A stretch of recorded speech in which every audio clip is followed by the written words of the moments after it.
Hamood Rahman commission के सामने brigadier major Munawwar Khan ने बयान दिया कि 1971 में 11 और 12 दिसंबर की दरमियानी शब जिस रात दुश्मन की फौज हमारे फौजियों पर आग के गोले बरसा रही थी, उसी रात को कमांडर ब्रिगेडियर हयातुल्लाह अपने बंकर में अय्याशी के लिए चंद लड़कियों को लेकर आया था। कमीशन को ब्रिगेडियर अब्बास बेग ने बताया कि ब्रिगेडियर जहांजेब अरबाब, जो के बाद में लेफ्टिनेंट जनरल बने, मुल्तान म्यूनिसिपल कमेटी के चेयरमैन थे, उन्होंने एक सीएसपी अफसर से रिश्वत के तौर पर 1 लाख रुपए का मुतालबा किया। अफसर ने खुदकुशी कर ली और अपने पीछे एक पर्ची पर लिखा छोड़ गया कि ब्रिगेडियर जहांजेब अरबाब ने उससे 1 लाख रुपए का मुतालबा किया, हालांकि उसने सिर्फ 15,000 रुपए कमाए थे। यही जहांजेब अरबाब था जिसने बाद अज़ां बतौर कमांडर साबिक मशरकी पाकिस्तान में ब्रिगेड 57 सिराजगंज में नेशनल बैंक के खजाने से 13.5 करोड़ रुपए लूटे थे। कैप्टन की तहकीकात से ये बात भी सामने आई कि major general Khudadad Khan adjutant general Pakistan army के न सिर्फ मशहूर जमाना जनरल अकलीम अख्तर रानी के साथ नाजायज ताल्लुकात थे, बल्कि उसने मार्शल लॉ के दौरान कई मुकदमात दबाने में जनरल रानी की मावनत भी की। जनरल रानी हमारी हुकूमती तारीख का एक जखीम लेकिन रंगीन बाब थी। उसके सीने में कई राज हाय सरबस्ता दफन है। वो वाहिद औरत थी जो बता सकती थी कि किस किस दौर में उसकी कौन कौन सी महासर हम जोलियों ने ईवान हाय इक्तदार में शराब व शबाब की महाफिल आरास्ता करने की जिम्मेदारी ले रखी थी। वाह अफसोस कि ये राज उनके पैबंदे खाक होते ही रिस्क खाक बन गए। इन जिगरदार और चटखारेदार खवातीन को जनरल न्याजी खुशबूदार देवदासियां कहा करते थे। इन देवदासियों ने इस माशरे और मुमलिकत में पंचतारा अदा फरोशी और हया फरोशी को मुतारिफ करवाया। जनरल रानी पंचतारा अदा फरोशी की बानियों में से एक थी। जनरल याह्या खान के अहद इक़्तिदार में रानी का चर्चा हुआ। राजा रानी की रंगरलियों और चोंचलों की होशरुबा दास्तानें याह्या खान के ऐवान इक़्तिदार से रुखसत होने के बाद मंजर आम पर आईं। रानी और याह्या खान के माबैन गुलो बुलबुल और शमा व परवाना का साथ तिलाज़माती ताल्लुक था। याह्या खान बवजू उन पर जान छिड़कते थे। उस दौर की ब्यूरोक्रेसी और सियासत के कई दीगर जर्नैल भी अकलीम अख्तर उर्फ जनरल रानी की चश्मे सुरमगी से शराब इल्तिफात कशीद करते रहे। जनरल रानी की रकाबत अगर किसी से थी तो वो थी मलका तरन्नुम नूरजहां। भुट्टो दौर में जनरल रानी ने अपने डेरे शारे कायदे आजम पर वाक़े इंटरकॉन्टिनेंटल के एक स्वीट में आबाद कर रखे थे। वक्त के हुक्मरान उनके आस्थाने पर जबीन न्याज लेकर हाजिर होते और अपने शरारती मन की मुरादें पाते।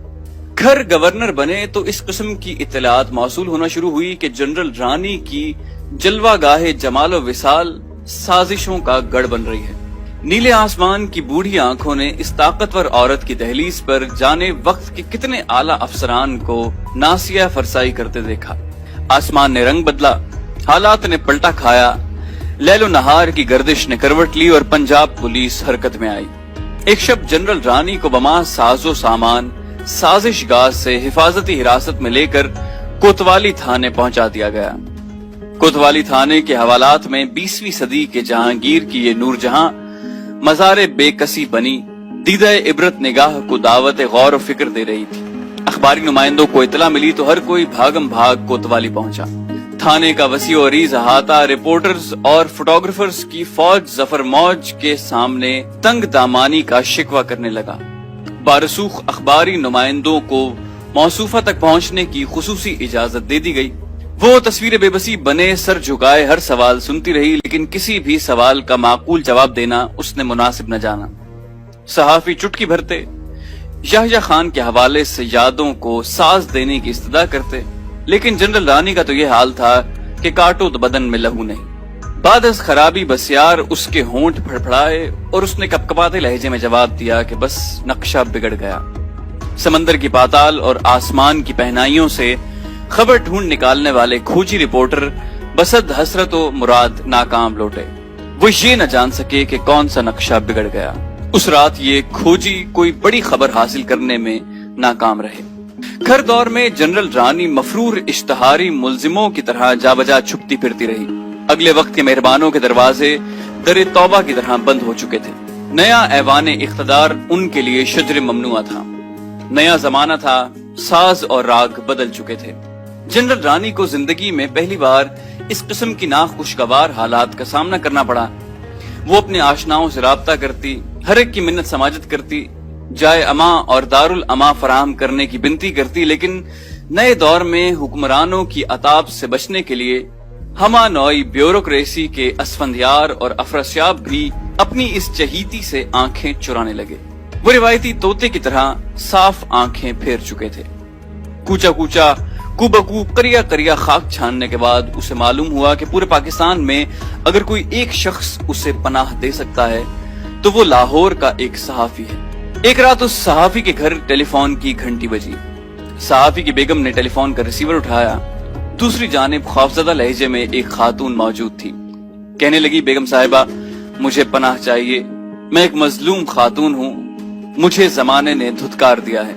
कल तक मेरी चौखट बड़ी बड़ी नामवर पेशानियों की सजदगाह थी और आज मैं जिस भी दरवाजे पर जाती हूँ मुझे खोटे सिक्के की तरह लौटा दिया जाता है। नामवर सहाफी की बेगम ने कहा कि आप जानती हैं कि आपने किसके घर फोन किया है? रानी ने बताया कि मैंने आपके शौहर आगा शोरिश काश्मीरी की जिगरदारी और बहादुरी की दास्तानें सुन रखी हैं। मुझे मेरे मिलने वालों ने बताया कि वो मजलूमों का साथ देने में कभी हिचकिचाहट महसूस नहीं करते। बेगम साहिबा ने कहा, आगा साहब इस वक्त आराम कर रहे हैं। वो जब सो रहे हों तो हम में से किसी की भी जरूरत नहीं होती कि उन्हें जगा सके। वो जब लिखने में मसरूफ हों या आराम कर रहे हों तो किसी किस्म की मदाखलत और खलल बर्दाश्त नहीं करते। 1-2 घंटे गुजरने के बाद फोन की घंटी दोबारा बजी। दूसरी जानिब बोलने वाली खातून ने यह ऐलान किया कि मैं इंतहाई मजबूर हूँ और मेरे पास बजुस इसके कोई और चारा नहीं कि मैं बनफ्स नफीस आपके दौलत कदे पर हाजिर हो जाऊं। चंद घंटे गुजरने के बाद रात के पिछले पहर जनरल रानी आगा शोरिश काश्मीरी के घर के दरवाजे के बाहर मौजूद थी। आगा साहब को बअम्रे मजबूरी नींद से जगाया गया। वो बाहर आए और पुरसिशे अहवाल की।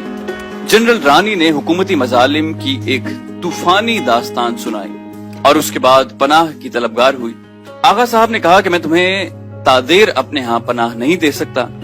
ये सुनना था कि जनरल रानी ने एक जखीम एल्बम आगा साहब को पेश किया और कहा कि इस एल्बम में पाकिस्तान के सिविल और मिलिट्री ब्यूरोक्रेट्स, सियासतदानों और सरमायादारों की जिंदगी के मख्फी गोशे तस्वीरी जबान में हकीकत हाल बयान कर रहे हैं। आगा साहब ने जनरल रानी को अपने यहाँ एक रात ठहरने की इजाजत दे दी।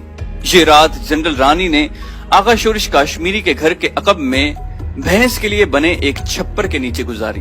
पंचतारा होटलों, सदारती महलों और विजारती ऐवानों की मखमली और गुदास बिस्तरों पर रातें बसर करने की आदी खातून के लिए ये रात यकीनन कयामत की रात थी। सुबह होते ही वो चल दी। आगा साहब ने उसके दिए हुए तोहफे को उसकी आंखों के सामने नजरे आतिश कर दिया। कहा कि इख्तिदार से महरूम होने वाले लोगों के ऐब उछालना बुज़दिलों का काम है। आज तुम ये तस्वीरें उठाए फिर रही हो, कल तुम इन लोगों के निगार खानाए ऐश की रौनक होगी। आगा साहब ने जो कुछ कहा वो सच साबित हुआ। भुट्टो हुकूमत से जनरल रानी की खुफिया डील हो गई। जनरल रानी भी ज़ेरे जमीन चली गईं और उसके बारे में उछाली जाने वाली रंगीन दास्तानों पर भी पर्दा डाल दिया गया। एक गैर मामूली इंटरव्यू में जनरल रानी ने इंकशाफ किया कि एक रात आगा जानी मुझसे मिलने आए थे और किसी हद तक बेचैन थे। आते ही मुझसे पूछा कि तुम्हें फिल्म धी रानी का गाना चीची दा छल्ला आता है? मैंने मुस्कुराते हुए जवाब दिया कि मेरे पास गाने सुनने का वक्त कहाँ है। उसी वक्त उन्होंने मिलिट्री सेक्रेटरी को फोन किया और नगमे की कॉपी लाने का हुक्म सादिर किया। रात के 2 बजे का वक्त था, बाजार बंद थे। मिलिट्री सेक्रेटरी को 1 घंटे के अंदर अंदर एक ऑडियो एल्बम की दुकान खुलवा कर गाने की कॉपी हाजिर करना पड़ी, जिसके बाद आगा जानी खुशी खुशी नगमा सुन रहे थे। हर दौर किसी न किसी जनरल रानी और उसकी बटालियन की हुक्मरानी का दौर है। जनरल रानी मर चुकी, मगर वो मुतमईन है कि उसकी रूह जिंदा है। वो मुतमईन है कि उसके बाद भी इख्तिदार के ऐवानों में किसी न किसी जनरल रानी के कहकहों और चहचहों पर दिलो जान निसार करने वाले रंगीले याहया खान मौजूद हैं। जनरल रानी सिर्फ एक नाम नहीं, वो सिर्फ एक औरत नहीं, बल्कि वो एक इस्तिआरा और इदारा थी। ये इदारा अब नाकाबिल तस्खीर हद तक मुस्तहकम हो चुका है। जनरल रानी ने मुख्तदर तबकात के ऐवानों को हिरनियों, तितलियों, बुलबुलों और मैनाओं से सजाने का फन मुतारिफ करवाया था। ये फन अब बालिग हो चुका है। जनरल रानी कल भी ऐवान इख्तिदार पर काबिज थी और उसकी तरबियत याफ्ता कई दीगर कारीगर और फनकारानियां آج بھی ایوان ہائے اقتدار کی انٹیریئر ڈیکوریشن میں مصروف ہیں۔ ایک تقریر کے دوران سقوط مشرقی پاکستان کا ذکر کرتے ہوئے آغا شورش کاشمیری نے کہا تھا کہ اس کے ذمہ دار انگنت ہیں، لیکن ان میں انگور کا پانی اور جنرل رانی نمایاں ہیں۔